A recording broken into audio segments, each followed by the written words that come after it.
Bom dia, irmãos. Paz e graça a todos e a todas que aqui estão e aqueles que nos assistem também pela internet, né? Amém. Graças a Deus. Muito bom estar com vocês aqui hoje pela manhã. Um privilégio poder cultuar o Senhor junto com toda a igreja, poder exaltá-lo, poder glorificá-lo. Essa peça que foi apresentada hoje fala sobre a provação, a luta de um povo por ter desobedecido ao Senhor. Se vocês prestarem atenção mesmo na peça, ela retrata um povo que se distanciou de Deus e adentraram por caminhos pecaminosos, onde levou o povo a enfraquecer sem a proteção de Deus, e com isso Nabucodonosor, rei de Babilônia, veio e levou cativo aquele povo que estava enfraquecido sem a proteção do Senhor. E é mais ou menos isso que nós vamos falar hoje.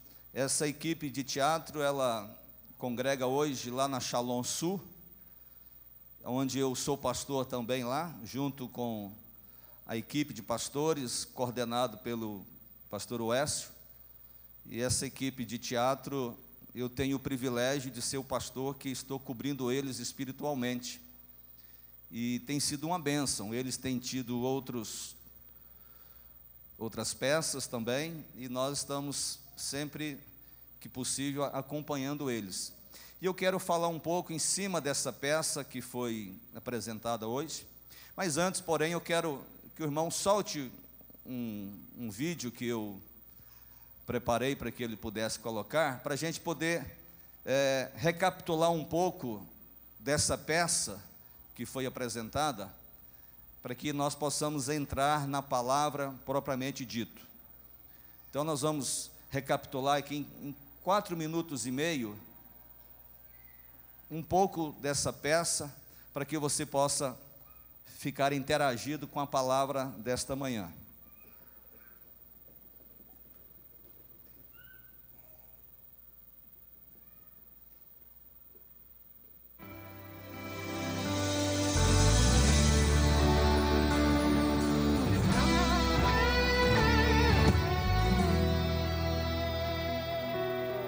Não vou negar quem sou, não há máscara em mim. Desde quando te entreguei meu coração, não vale a pena te negar. Em troca de viver, se morrer por ti, pra mim significa viver.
Em mim, desde quando te entreguei meu coração, não vale a pena te negar. Em troca de viver, se morrer por ti, pra mim significa viver. Nada vai interromper minha adoração. Babilônia não habita no meu coração.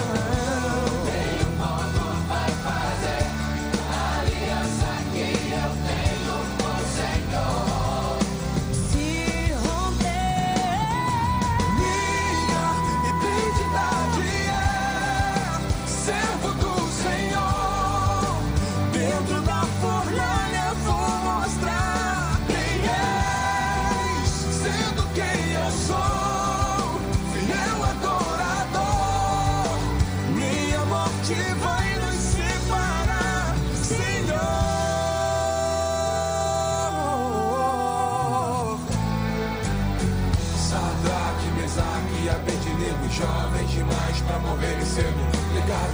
O pedido de um rei, o decreto era que adorasse a imagem que ele fez. Quem não adorasse seria lançado dentro da fornalha ardente de fogo. E foi dessa forma que aconteceu.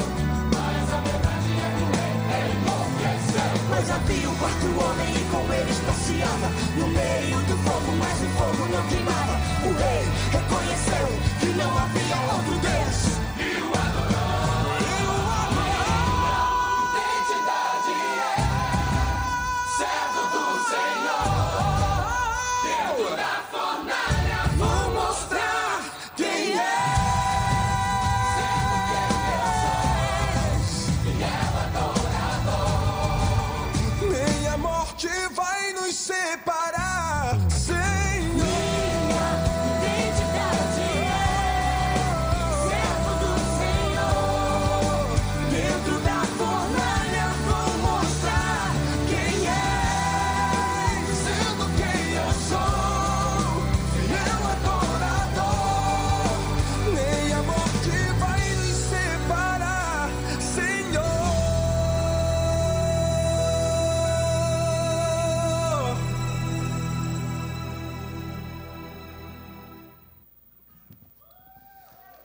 Aleluia.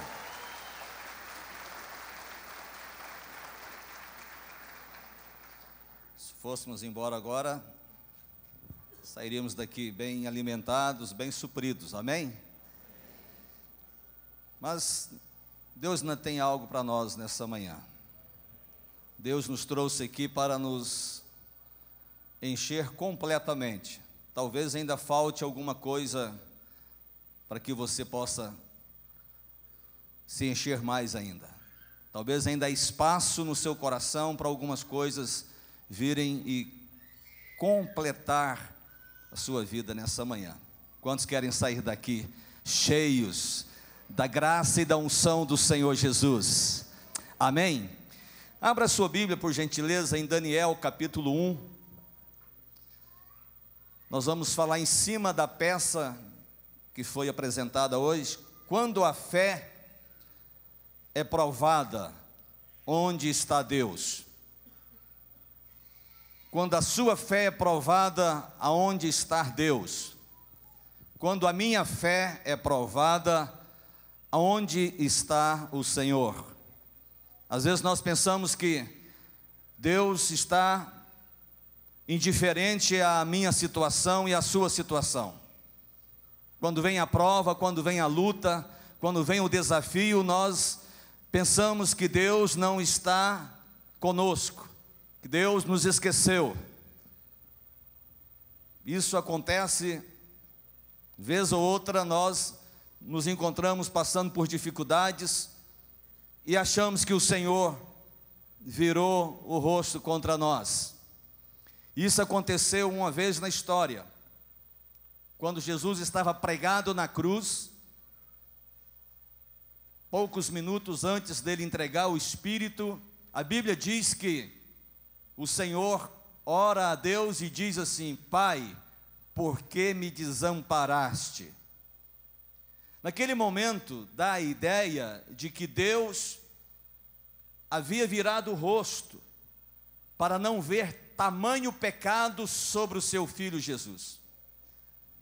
Havia muito pecado lançado sobre a vida de Jesus naquele momento, porque ele levou sobre si as nossas transgressões. O livro de Isaías, capítulo 53, diz isto, que o Senhor levou sobre si as nossas dores e as nossas transgressões. O livro de Gálatas, no capítulo 3, verso 13, disse que maldito todo aquele que for pendurado no madeiro, e Jesus se fez maldição por nós. Então, naquele momento de agonia, Jesus clama ao Pai: Pai, por que me desamparaste? Dá a ideia de que Deus, numa fração de segundo, Deus virou o rosto para não ver tamanho sofrimento, tamanha dor sobre o seu Filho amado, tamanho pecado de toda a humanidade, do passado e do futuro, estava sobre Jesus naquele momento, e Deus não pôde olhar para Jesus naquele momento. Por isso Jesus disse: Pai, por que me desamparaste? Mas isso não acontece conosco. Por mais pecados que nós temos, quando Deus olha para nós, Deus não vira o rosto. Porque quando Deus olha para nós, existe um filtro chamado Jesus Cristo, que está entre nós e Deus.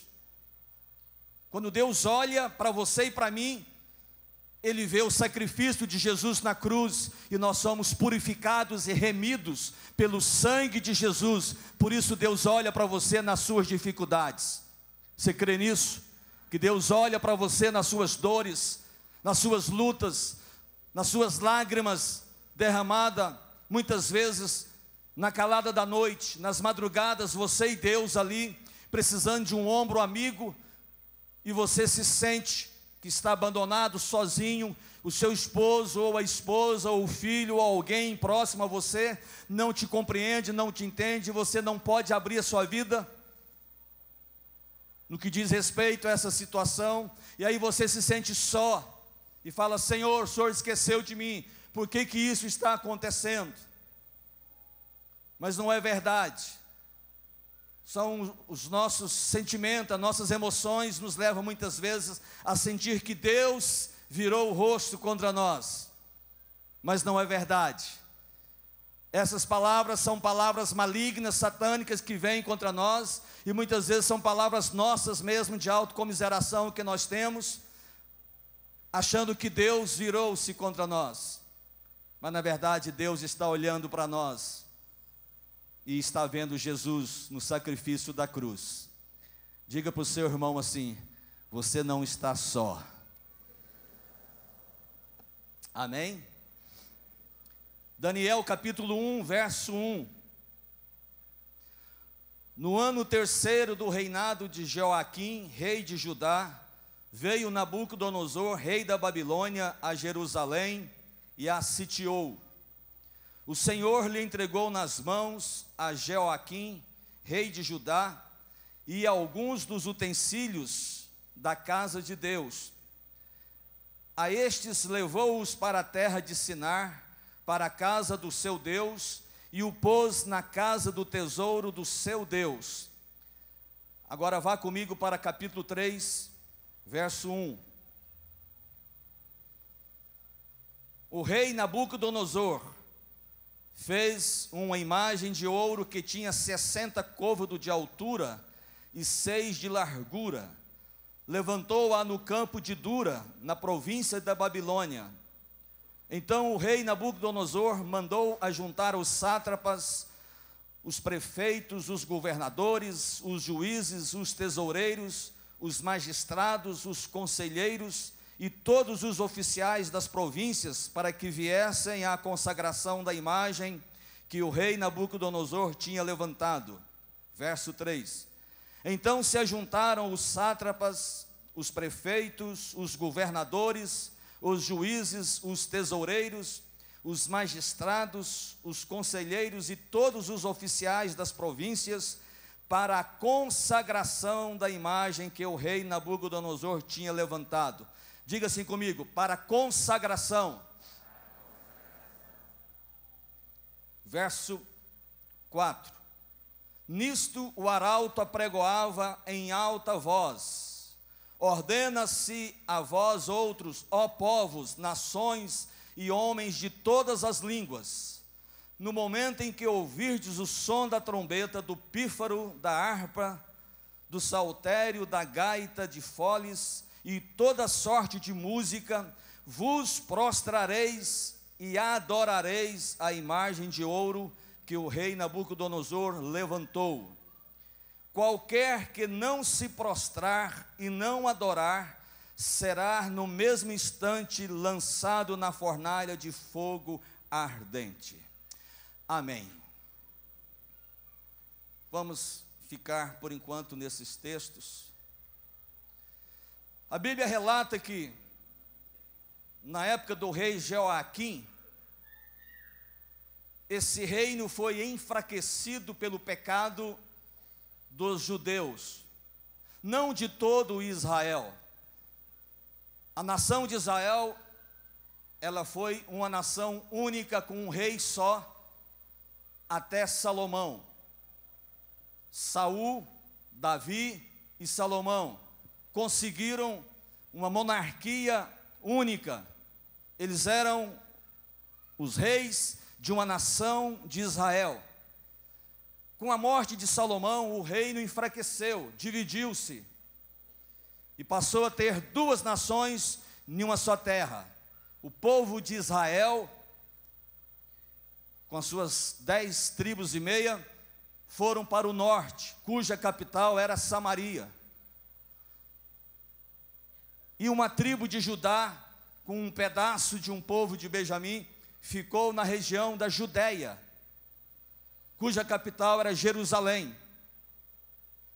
Uma nação dividida, e uma nação que foi caminhando, tropeçando nos seus ídolos, tropeçando nos seus pecados, influenciados por outras nações pagãs.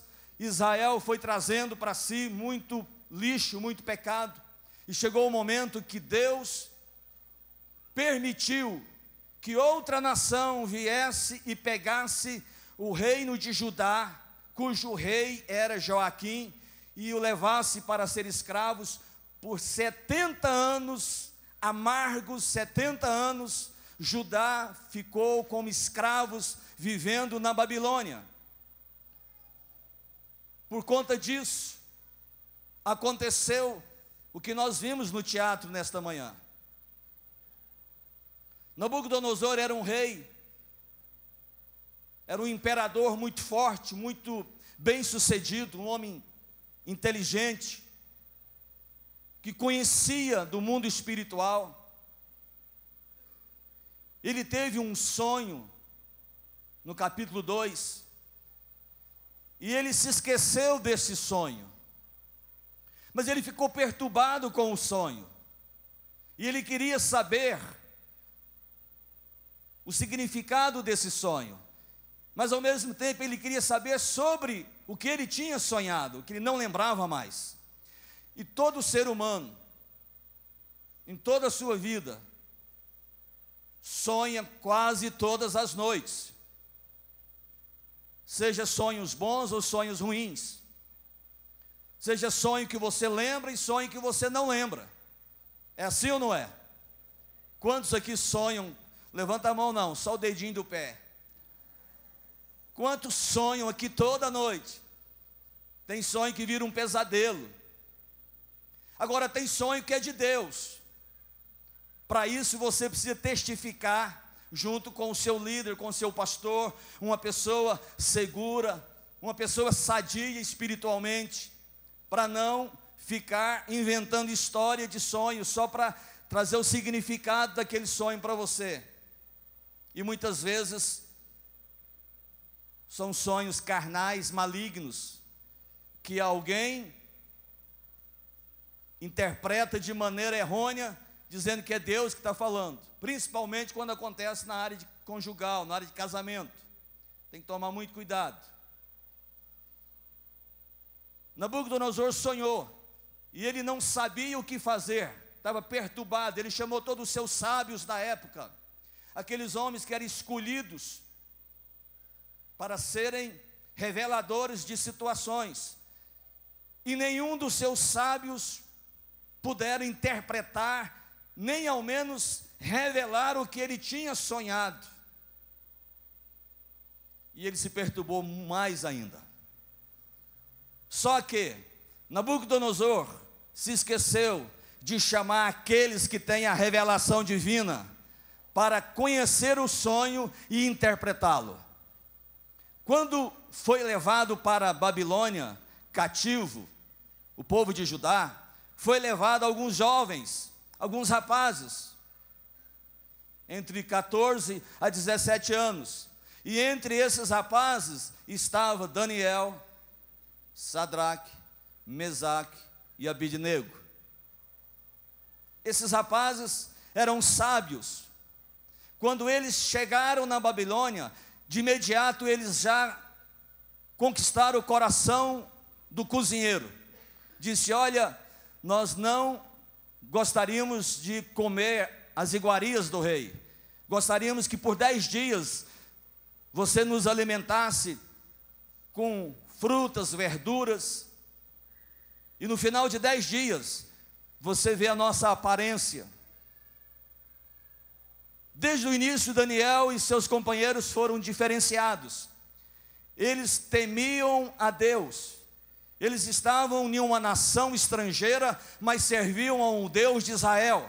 Não é pelo fato de estar em outro lugar que eu deixo de ser crente. Não é pelo fato de estar viajando para algum lugar do país ou fora do país que eu deixo de ser cristão. Você conhece pessoas que é crente só dentro da igreja? Quando chega em casa, ele desvia. E alguns desviam até no meio do caminho, antes de chegar em casa. Daniel e seus companheiros eram crentes, comprometidos com a palavra de Deus. E quando o rei se atormentou, não conseguiu ninguém para revelar o sonho e interpretá-lo. Eram duas coisas: tinha que revelar o que ele sonhou, porque nem ele sabia, e tinha que interpretá-lo também. E foi dito a Daniel isso: olha, o rei está perturbado, porque nenhum dos seus sábios consegue interpretar. Daniel chama os seus companheiros e começam a orar: Senhor, nos dê a revelação daquilo que o rei sonhou, e nos dê também a interpretação. Quando Deus visita aqueles irmãos, aqueles homens, eles estão prontos agora, e Daniel toma a palavra e vai até o rei, e disse: rei, o seu sonho é um só.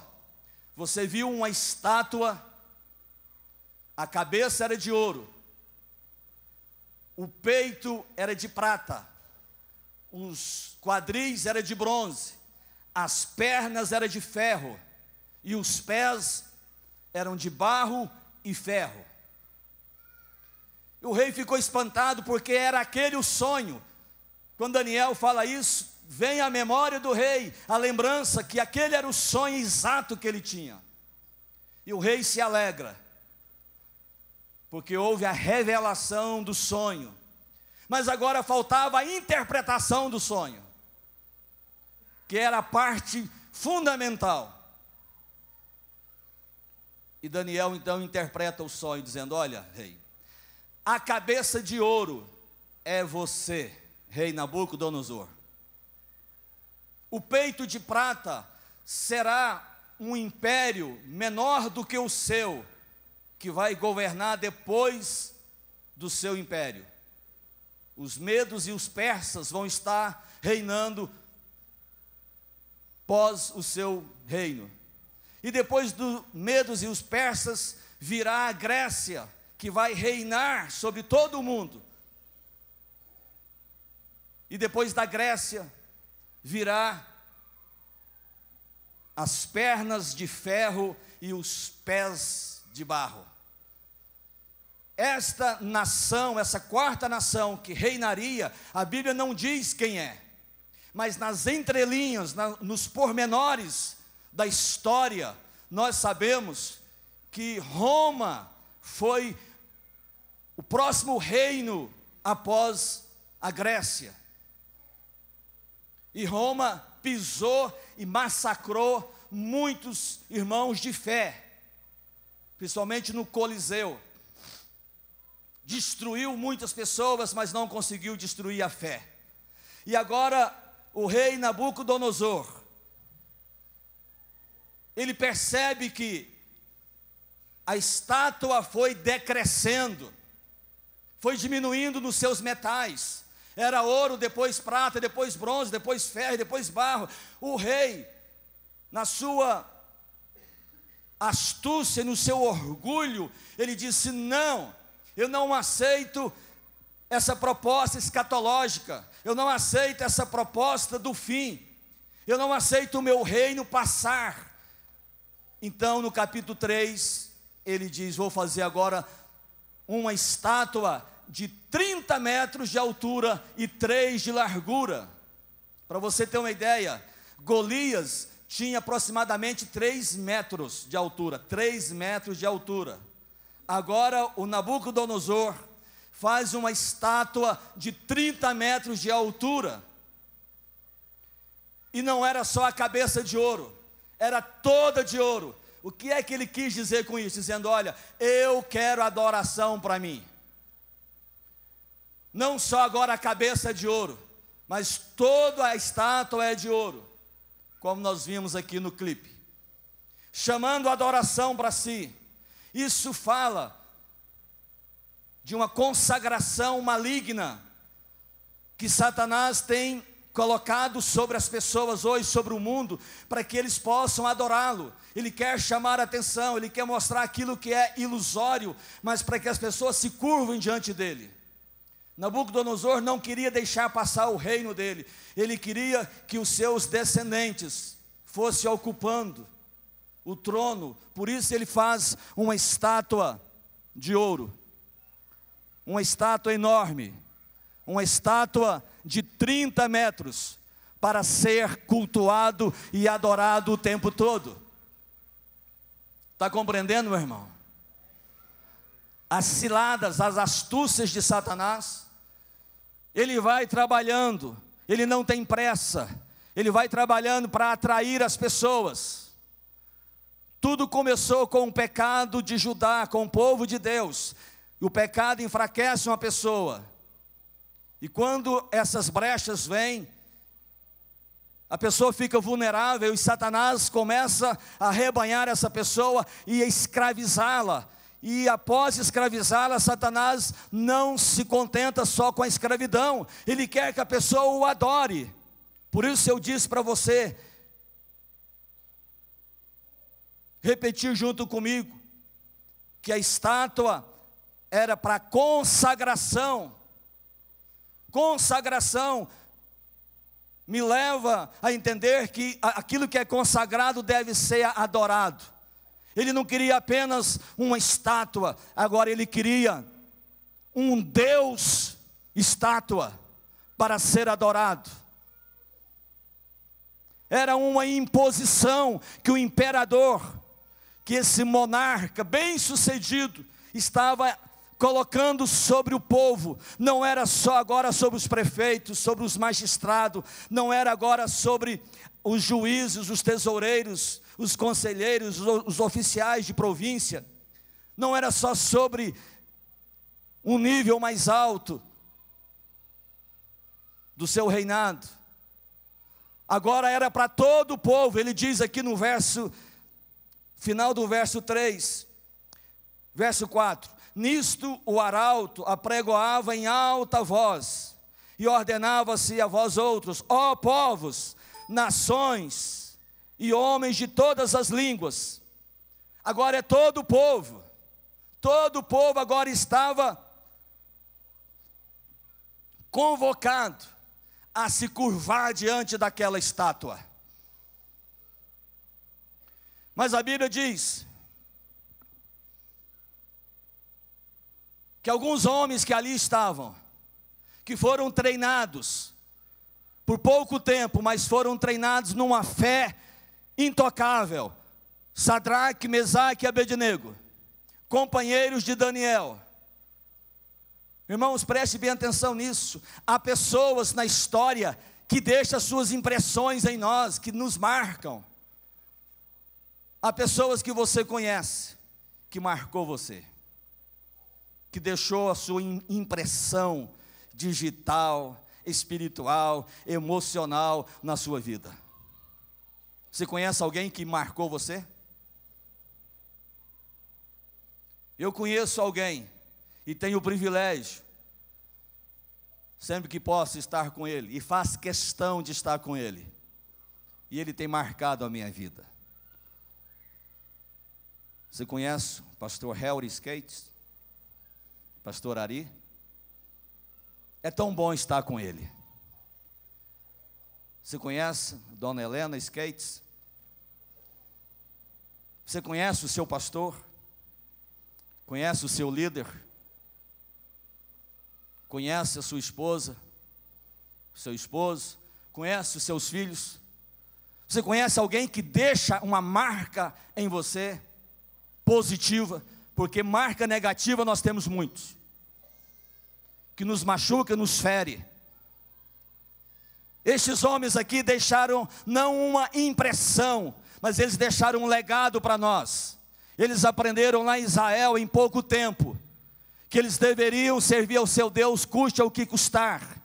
Não negariam por nada, mesmo em outra nação, em outro lugar, mesmo sendo levados como escravos, mas não eram escravos.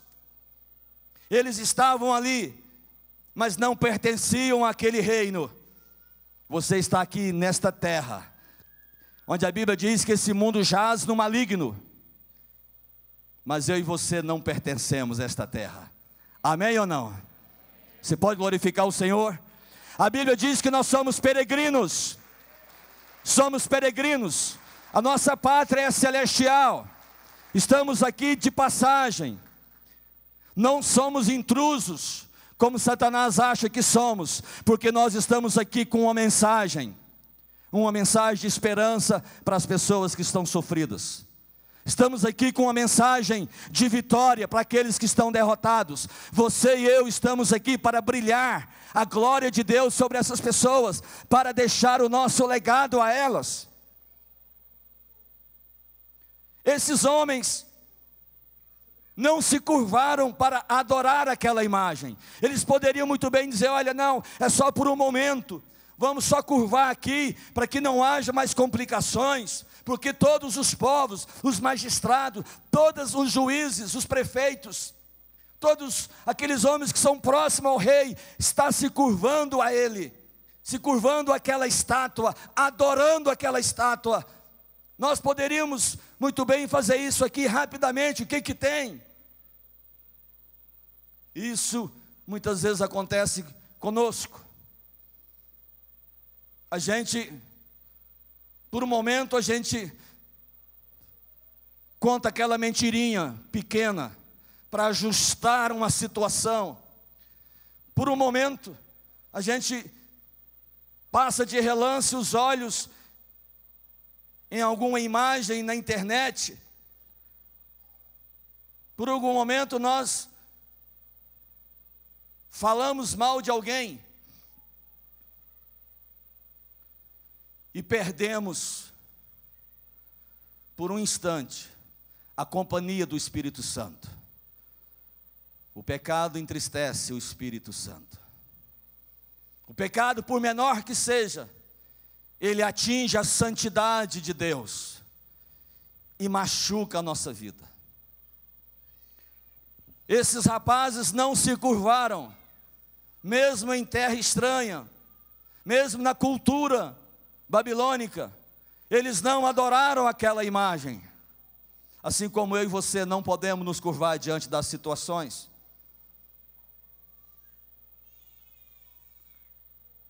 Eles poderiam ter, por um instante, fração de segundos, se curvar e levantar. Não custa nada fazer isso. É isso que Satanás quer que a gente faça, para ficar preso a ele,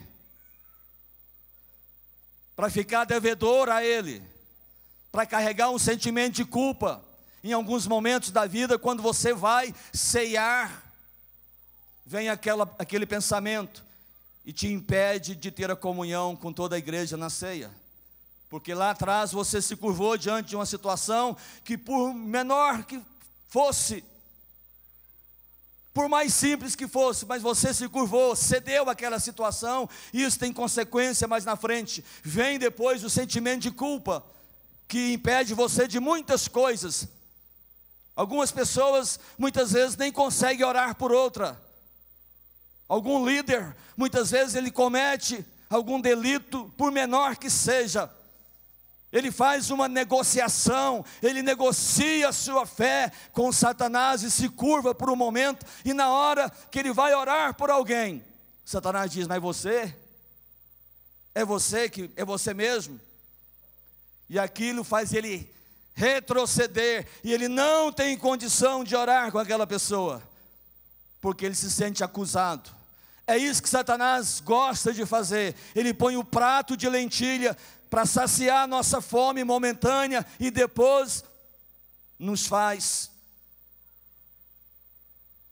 sentir incapazes para tantas coisas. Mas nesta manhã, irmãos, Deus vai te levantar em autoridade. Você não vai se curvar mais diante de coisas simples ou de coisas grandes. Para aqueles 3 rapazes, olhando numa ótica humana nossa, era simples se curvar rapidamente, dependendo da velocidade que eles se curvavam. Se fosse alguns de nós, ou algumas pessoas, iam dizer assim: nem Deus vai ver. É tão rápido que nem Deus vai ver.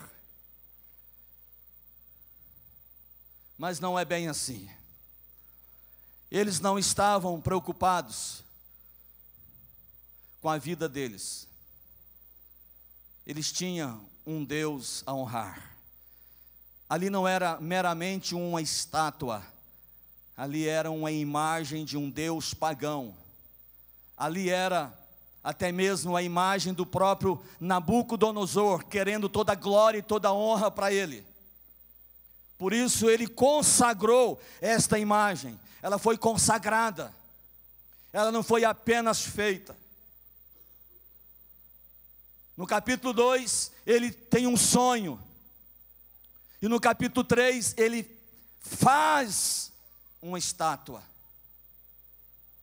Resultado de um pesadelo maligno, não de um sonho. O sonho foi Deus quem deu a ele, para mostrar o fim dos tempos, para mostrar o caminho escatológico, para mostrar as nações. Ninguém dura para sempre. Nação nenhuma dura para sempre. Mas a Bíblia diz que nessa estátua enorme, do capítulo 2, quando ele sonhou, tinha cabeça de ouro, peito de prata, quadril de bronze, pernas de ferro e pés de barro. A Bíblia diz que foi cortada uma pedra sem auxílio de mãos, e bateu nos pés dessa estátua, e a despedaçou. Essa pedra cortada sem auxílio de mãos representa o reino de Jesus Cristo. Esse reino, esta nação jamais passará. Mas todas as outras nações, sejam de ouro, sejam de prata, sejam de bronze, sejam de ferro, seja de barro, de pau, todas essas nações vão passar, mas a palavra do Senhor vai permanecer eternamente. E nós somos parte dessa grande pedra que foi cortada para destruir essa idolatria, destruir o pecado, destruir o orgulho das nações. Agora esse rei ficou totalmente maluco, porque ele agora quis fazer uma estátua em homenagem a ele mesmo ou a um Deus dele, toda de ouro, para representar e dizer o seguinte. A imagem dizia o seguinte: eu sou todo de ouro, agora não é só a cabeça, o meu reino não vai passar para ninguém. É isso que Satanás quer fazer, ele não quer deixar o reino dele passar. Esse mundo jaz no maligno, mas graças a Deus que nós pertencemos a outra pátria, somos peregrinos aqui, amém? Esses homens não se curvaram, não cederam, e teve uma consequência. Aqueles que não se curvar será lançado na fornalha, aquecida 7 vezes mais. A ira de Satanás contra aqueles que não se curvam diante dele é 7 vezes mais. Mas a Bíblia também diz que o diabo pode vir contra nós por um caminho, mas fugirá por quantos? Por 7. Meu irmão e minha irmã, preste bem atenção, que eu quero entrar no corpo dessa palavra para a gente poder encerrar. Esses homens não se curvaram, esses jovens, eles não abraçaram a ideologia, a cultura, os deuses de Babilônia. Estavam ali, mas não eram dali. Nós estamos aqui, mas não somos daqui. Você não pode se envolver com as coisas deste mundo. A Bíblia diz em Timóteo que o bom soldado não se envolve com as coisas dessa terra, porque o seu foco são as mansões celestiais. Jesus disse em João 14, verso 1, eu vou para o Pai preparar-vos lugar, e quando eu for e vos preparar, vos trarei para mim mesmo, para que onde eu esteja, estejais vós também. Você crê que tem mansões? Oh, meu irmão, o céu é lugar de delícias. No céu não haverá lágrimas, não haverá choro, não haverá doença. A Nova Jerusalém está sendo preparada para um povo que está sendo preparado para encontrar com ela. Então não se curve diante das situações. Esses rapazes não se curvaram diante daquela religião maligna, daquele Deus maligno de 30 metros de altura. Mas tinha uma consequência. Eu e você, quando não nos curvamos diante dos problemas, vêm as consequências. E algumas lições que eu aprendo aqui. Porque a fornalha vem. Por que você está passando pela prova, pelo fogo? Por que você é lançado na fornalha? Cada um tem a sua fornalha, tem a sua dificuldade. Cada um passa por momentos difíceis. Talvez para o outro que está do lado é uma coisa tão simples, mas para você não. É assim ou não é? Diz que pimenta no olho do outro é o quê? Pimenta no olho do outro é refresco. Não julgue o problema do seu irmão. Esse dia eu encontrei uma pessoa que estava com uma situação difícil. E eu sabia que palavras nenhuma ia confortá-la. E eu só disse para ela: eu estou aqui com você. Foi a melhor coisa que ela ouviu naqueles dias. É tão bom você saber que tem alguém do seu lado, sem te culpar, sem te condenar, sem exigir de você, porque tem hora que você não consegue fazer nada a não ser ficar quieto. E vem pessoas exigindo: levanta, caminha, faz isso. A pessoa não está conseguindo nem ficar deitada. E é tão bom quando você tem um companheiro que fala: estou aqui com você. Não precisa de mais palavra. Qual é a sua fornalha? Qual é a sua luta? Algumas lições que nós aprendemos porque a fornalha vem. Primeiro, a fornalha vem para testar a nossa fé. Veja o verso 17 do capítulo 3. Algumas lições que nós aprendemos aqui. Eu coloquei alguns pontos aqui. 49 pontos. Acho que até 2 da tarde a gente consegue sair daqui. Estou só no primeiro ponto. São 49 menos 45. Rapidamente nós vamos terminar agora.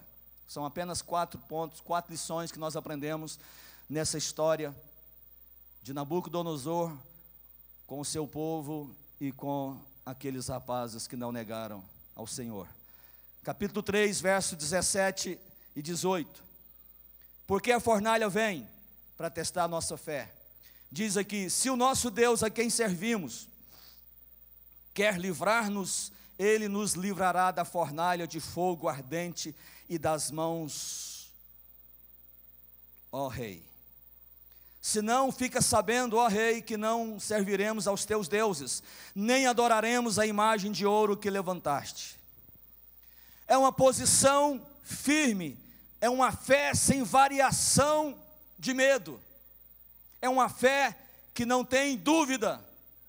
Eles disseram: olha, Rei, se o nosso Deus a quem nós servimos quiser nos livrar, Ele vai nos livrar. Mas se Ele não quiser nos livrar, fica sabendo, Rei, que nós não vamos curvar. Irmãos, preste atenção nisso. Essa história não é figurativa. Isso aconteceu. Isso foi real. Nabucodonosor tinha uma fornalha para lançar os rebeldes lá dentro, e todos temiam aquela fornalha. Agora imagina 7 vezes mais. Ele endureceu o jogo contra aqueles rapazes, porque eles não se curvaram.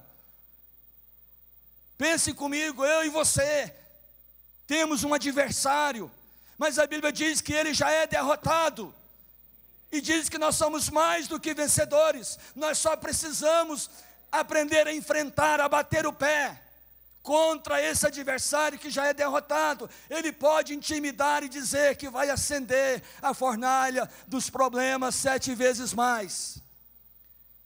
E você vai dizer como Jó: o meu Redentor vive. Você vai combater os ataques do diabo na palavra. Aqui é uma fé inquestionável, uma fé extremamente definida. Eu creio em meu Deus, não tem barganha, não tem negociata. Eu creio no Senhor. Se Ele quiser me livrar, Ele me livra. Se não quiser, está feito. Porque eu creio não porque Ele faz alguma coisa por mim. Eu creio porque Ele é Deus. Você sabe que tem gente assim, que faz negociata com Deus. Um desses homens foi Jacó. Ele disse: se Deus me abençoar. Olha o condicional aí. Jacó, até aquele ponto a gente dá uma desculpa para ele, né, pastor Paulo? Ele estava começando a entrar no projeto de ser Israel. Ele era Jacó ainda, estava fugindo. E ele fala: se Deus me abençoar em tudo o que eu fizer, eu vou dar o dízimo de tudo a Ele. Tem gente que é assim. Se Deus abrir a porta daquele dinheiro que está amarrado, fechado, eu vou dar o dízimo. Não, você vai dar o dízimo porque é fiel, porque você é crente. Você não vai dar o dízimo negociando com Deus. Eu vejo muita gente fazer isso. Ah, se Deus libertar meu marido dos vícios, eu vou dar o testemunho na igreja. Ô irmão, desculpa a palavra, não está fazendo mais do que a obrigação de crente. Vou testemunhar do que Jesus fez. Vou falar das maravilhas de Jesus. O filho estava nas drogas, converteu. Glória a Deus. Eu estava endividado, o Senhor abriu portas para mim. Glória a Deus. O marido converteu. Glória a Deus. Mas se Deus não fizer isso, eu vou blasfemar contra Deus? Não, se Deus não fizer, glória a Deus. Se Ele fizer, glória a Deus. Se Ele não fizer, eu vou ficar triste, vou, porque eu sou ser humano. Mas não vou negar o meu Deus. Não vou me curvar diante da situação. Ficar triste não é pecado não, irmão. Tristeza faz parte da nossa vida, para a gente aprender a valorizar os momentos de alegria também. Primeira lição que nós aprendemos aqui: porque a fornalha vem, ela vem para testar a nossa fé. Agora preste atenção, diz que Nabucodonosor arrumou uma orquestra maravilhosa, arrumou muitos músicos para tocar. Antes que eles se curvassem, tinha que tocar uma música. Sabe qual é essa estratégia? Porque música traz comoção, música mexe conosco. Música muitas vezes trabalha o nosso emocional, e sem perceber nós estamos levantando as mãos, não mais na emoção, mas na adoração a Deus. É assim ou não é? Quando estamos tocando aqui, cantando, a gente até dança muitas vezes, levanta as mãos e adora. Satanás é estrategista, e ele usou aqui Nabucodonosor dizendo: põe uma música para que distraia o povo. Na hora que tocar a trombeta, todos vão se curvar. Mas aqueles homens cheios de fé, nem a música, nada tirava a atenção deles no Deus deles. O que é que tem tirado a sua atenção nesses dias, meu irmão? Tirado o seu foco, desviado o seu olhar. Não perca a sua fé, não perca. Segunda lição que eu aprendo aqui, verso 25, do mesmo capítulo 3. Tornou-lhe ele e disse: eu, porém, vejo 4 homens soltos que andam passeando dentro do fogo, sem nenhum dano, e o aspecto do quarto é semelhante ao filho dos deuses. Oh, meu irmão, preste atenção, eles não se curvaram, foram lançados na fornalha, e todo mundo naquela expectativa de ver só os tição, só o toquinho lá. O corpo humano, ele é inflamável, ele diminui quando queima. Todos ali estavam na expectativa de ver a destruição daqueles 3 rebeldes.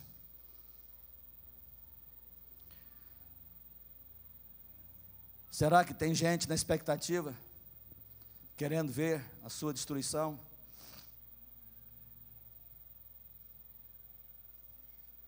Tem alguns rindo aí, fazendo assim, ó. Você conhece alguém que quer ver a sua destruição? Não porque você roubou, não porque você falou mal, não porque você fez algo, um delito, porque isso não é da estirpe do crente. Mas quer ver você mal porque você é fiel. Sabe o que incomoda o inimigo? Não é o seu pecado. O que incomoda Satanás é a nossa santidade. O que incomoda o diabo é nossas virtudes, o que nós somos de bom. Isso incomoda o inimigo. Talvez você está incomodando alguém, porque você é bom, porque você é diferente. Segunda coisa que eu aprendo aqui nessa história, é que quando eu sou lançado na fornalha, eu tenho uma experiência mais íntima com Deus. A maioria de nós só temos maior intimidade com Deus quando estamos passando por lutas, sim ou não? Irmão, quando estamos passando no arroxo, na dificuldade, que a coisa está uma desgraceira só, dá uma nhaca lascada, a gente corre para os pés do Senhor, fala: Senhor, essa fornalha está queimando, está ardendo. E aí Deus não desampara, não vira o rosto para você. O quarto homem passeia com você. Diz a Bíblia que a expectativa daquelas pessoas, do público ali, foi frustrada, porque ao invés de ver 3, eles estavam querendo ver 3 tição. Eles estavam vendo agora 4 homens, e diz que eles não andavam, eles passeavam. É diferente de andar. Sabe o que eles fizeram da fornalha? Eles fizeram um jardim de passeio. Você vai fazer da sua fornalha uma praça para passear, porque o quarto homem está com você. O quarto homem vai estar com você.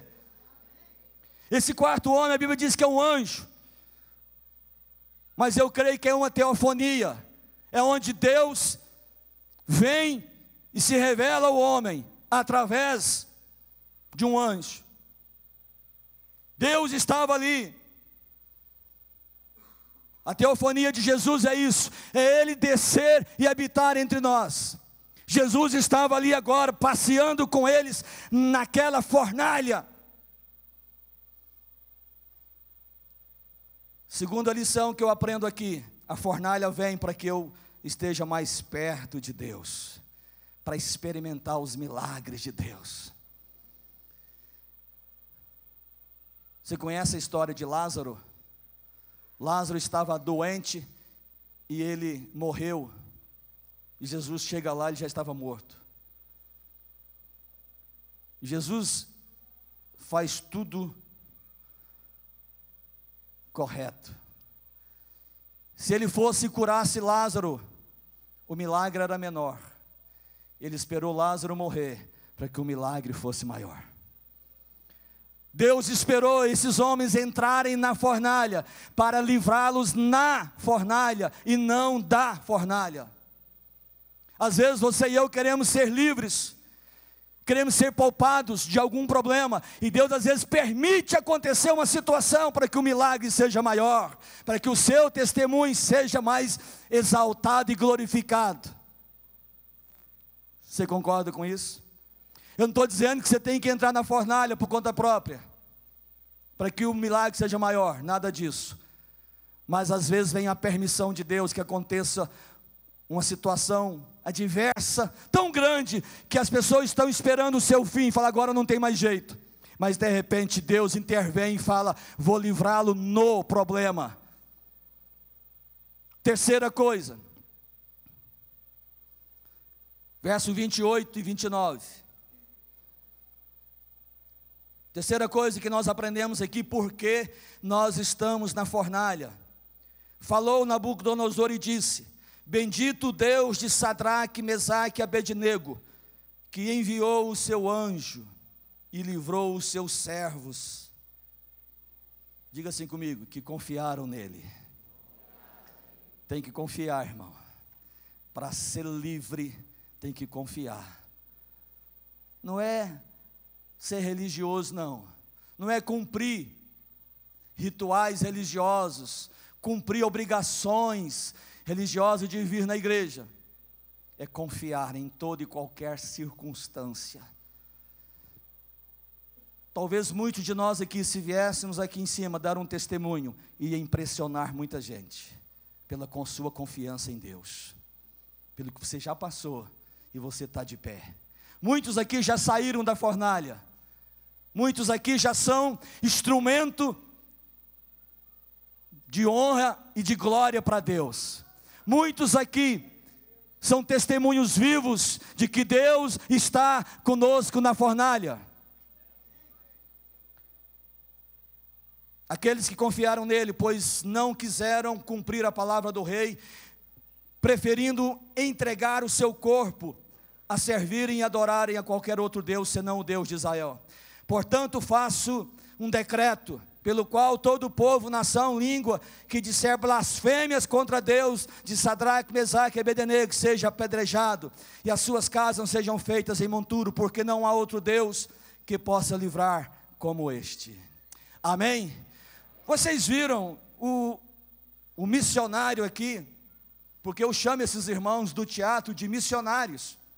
São missionários da palavra, não são artistas, não são encenadores, são missionários. Você viu um missionário aqui, fazendo o papel de Nabucodonosor, lendo um decreto, dizendo, a partir de hoje,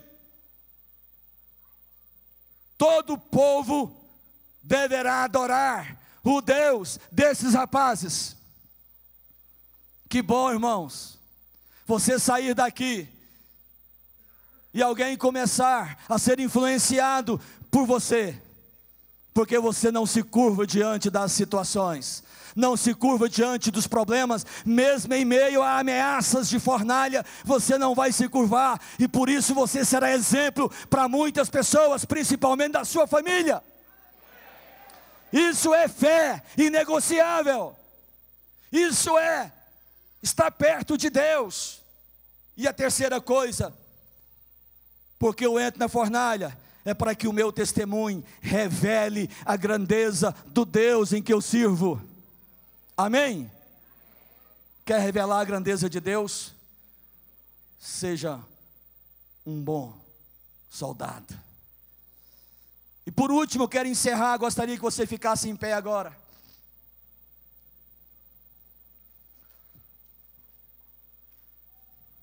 Como é que está aí a fornalha, irmão?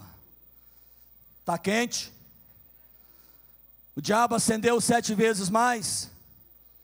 Seu problema como é que está? Saiba que o quarto homem está com você. Jesus não vai desamparar você. Oh, glória! Aleluia! Jesus está com você, está conosco. Meu irmão, minha irmã, confiaram nele. Sabe o que é isso? Leve Jesus para dentro da fornalha. Leve Jesus para a sua crise. Não passe crise sozinhos. Leve Jesus para dentro da sua crise, da sua dificuldade. Coloque Jesus, insere Ele nessa situação que você vai ver a diferença. É para isso que Jesus morreu. E foi por isso que Jesus morreu. Para entrar conosco nas fornalhas. Porque quando ele estava na fornalha dele na cruz, ele estava só. Pai, por que me desamparaste? Ele ficou só na cruz, na fornalha dele, para que eu e você pudéssemos estar com ele na nossa fornalha. Leve Jesus para a sua fornalha, meu irmão, para a sua dificuldade, para a sua dor. Levar Jesus para a sua fornalha, sabe o que é? É ler a Bíblia, é jejuar, é orar, mesmo em meio a tribulações. Você não deixa de fazer o que você faz para Deus. Não deixe de ir na célula, não deixe de vir ao culto, não deixe de participar das programações.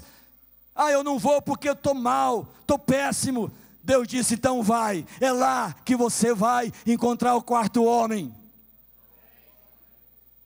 E por último que eu aprendo aqui, o verso 30, por isso nós vamos encerrar com você de pé, erguido como um valente do Senhor. Oh glória, aleluia. Quantos vencedores tem aqui? Dê um forte aplauso ao Senhor. Oh glória, aleluia, glória a Deus. Oh meu irmão, somos mais do que vencedores por meio daquele que nos amou, Jesus Cristo. Maior é aquele que está em nós, maior é aquele que está em você, do que aquele que está no mundo fazendo estátuas, fazendo imagens, fazendo mecanismo maligno para que nós viéssemos a nos curvar diante delas. Verso 30 diz assim: então o rei fez prosperar a Sadraque, Mesaque e Abednego na província da Babilônia. Você e eu podemos prosperar aqui, nessa Babilônia chamada Brasil. Podemos prosperar aqui. A prosperidade é resultado de uma fé inabalável. A prosperidade é resultado de intimidade com Deus. A prosperidade é resultado de engrandecer a Deus com o nosso testemunho. Deus vai coroar os seus fiéis. Feche os seus olhos agora em nome de Jesus. Oh, aleluia. Mantenha-se fiel e Deus vai te honrar. Deus vai te honrar. O fogo livrou aqueles rapazes das cordas que o amarravam. O fogo, a provação pode livrar você de algumas coisas. A provação vem para tirar as amarras que nos prendem. Mas Jesus tirou o fogo deles. Jesus apagou o fogo. O fogo tirou as amarras. E Deus tirou o fogo. Deus os livrou do fogo. Nesta manhã, há alguém aqui que precisa andar com Jesus. Alguém aqui nesta manhã que quer a companhia do quarto homem, a companhia de Deus na sua vida. Sua vida não está caminhando como você gostaria, há muitos tropeços, muitas situações difíceis, mas Jesus está aqui. Jesus está aqui para andar conosco na nossa fornalha. Jesus está aqui para andar com você na sua fornalha. Nesta manhã, você que quer entregar a sua vida a Jesus, levanta a sua mão, por gentileza. Você que ainda não entregou a sua vida a Jesus, fala: Senhor, me livra, Senhor, me livra dessa fornalha. Entra comigo nessa fornalha, Senhor, e me tire dela, me tire dessa prova tão difícil. Você que quer entregar a sua vida a Jesus agora, quer sair dessa situação, levanta a sua mão bem alta, eu gostaria de ver você. Amém. Quero fazer mais um pedido a você agora. Você que levantou as mãos, Jesus está te vendo. Eu gostaria de chamá-lo aqui à frente, que eu quero orar com você agora. Quero orar com a sua vida. O irmão que levantou a mão, a irmã que levantou a mão, vem aqui à frente, por gentileza. Quando a fé é provada, onde está Deus? Deus está com você quando a sua fé é provada. Pode subir aqui, por gentileza. Você que levantou a mão, venha, venha. Jesus viu a sua mão levantada e Ele quer agora te respaldar. Ele quer agora fazer algo extremamente satisfatório. Jesus quer te dar uma nova família. Venha aqui à frente, por favor. Deus abençoe. Deus abençoe a senhora. Jesus ama muito a senhora. Está passando pelo fogo, mas Jesus vai estar junto com a senhora. Às vezes Ele não nos tira do fogo rapidamente, porque Ele está lá conosco. Nós vamos passear no meio da fornalha. Vai fazer da fornalha um jardim, uma praça para passear. Deus abençoe. Encosta mais aqui. Fica de frente para mim. De frente para mim. Quero ver todos vocês aqui. Está entregando a vida a Jesus? Amém? A senhora também está entregando a vida a Jesus? A senhora está... Você é obreiro ou você está entregando a vida a Jesus? Amém? Amém. Chega para frente então. Deus está vendo as suas lágrimas. Deus está vendo as suas lágrimas. Ele vai passear com você na sua fornalha. Creia nisso. Oh, Xarabari de Cantalabás. O Senhor está vendo a sua luta, seu sofrimento. Você pensou em dar cabo na sua vida. Você pensou em tirar a sua vida. Mas nesta manhã, o Espírito Santo te convenceu a vir aqui para dizer para você que a sua fornalha não vai queimar a sua vida. Satanás não vai conseguir tirar a sua vida, porque Jesus agora interviu. Ele entrou na sua frente e disse para Satanás: basta, chega. Jesus te comprou com o sangue dele. Amém? Pode ficar aqui em nome de Jesus. Também está entregando a vida a Jesus. Está com ela? Está entregando a vida a Jesus? Deus abençoe a senhora. Fica aqui. Oh glória, tanta fornalha hoje que Deus vai andar junto conosco. Deus vai andar em muitas fornalhas hoje aqui. Amém? Está entregando a vida a Jesus, meu jovem? Deus te abençoe. Você é a esposa dele? Deus abençoe. Fica aqui então. Está entregando a vida a Jesus também? Glória a Deus. Ela é filha da senhora? Conheceu na igreja agora? Glória a Deus. Olha aí que povo abençoado. Já conhece, já traz para frente. Ei, aleluia. Fica olhando para mim aqui. Glória a Deus. Gente, presta atenção agora, você que está aqui. Esse negócio aqui não é teatro não. Esse negócio aqui é uma entrega. É uma entrega para o resto da sua vida. Essa entrega aqui vai resultar em vida eterna. Vai resultar em vida eterna. Oh, aleluia. Põe a mão no coração agora, você que está aqui. Deus está me falando ao meu coração que há pessoas aqui querendo desistir, como esta senhora estava querendo desistir, pensando até mesmo dar cabo na sua vida. É isso que Satanás quer fazer. Ele quer nos fazer curvar diante dos problemas. E curvar diante dos problemas é desistir da vida. Não desista, minha irmã. Você foi desiludida por um tempo. Você foi desiludida por um tempo. Diz o Senhor que estarei restaurando a sua alegria. Restaurando a sua alegria, diz o Senhor. Senhor, nós apresentamos cada pessoa aqui na tua presença agora. Meu Deus, o Senhor conhece a história de cada um, meu Pai. O Senhor sabe como essas pessoas estão desejosas de receber um novo tempo, uma nova vida. Então vem agora, Espírito Santo, e entre nessa fornalha aquecida. Há um fogo tão grande, Senhor, tentando destruir essas vidas, mas o Senhor é Deus do fogo. Tu és o Deus da água, Tu és o Deus maravilhoso, e nesta manhã nós apresentamos cada um como filho do Senhor agora.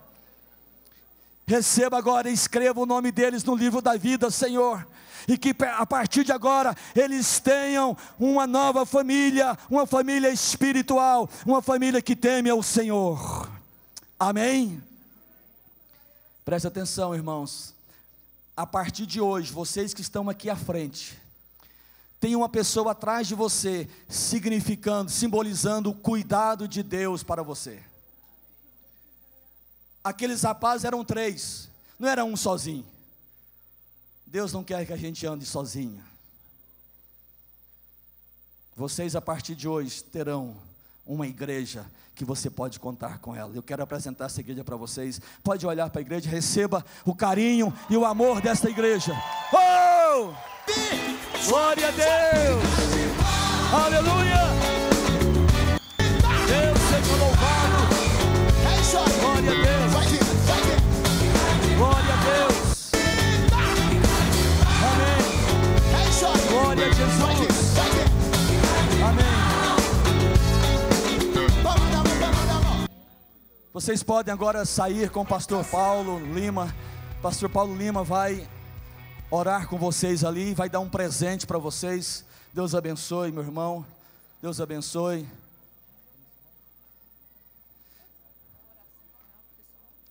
Amém. Pegue na mão do seu irmão do lado. Vamos orar encerrando agora. Senhor, muito obrigado por esta manhã.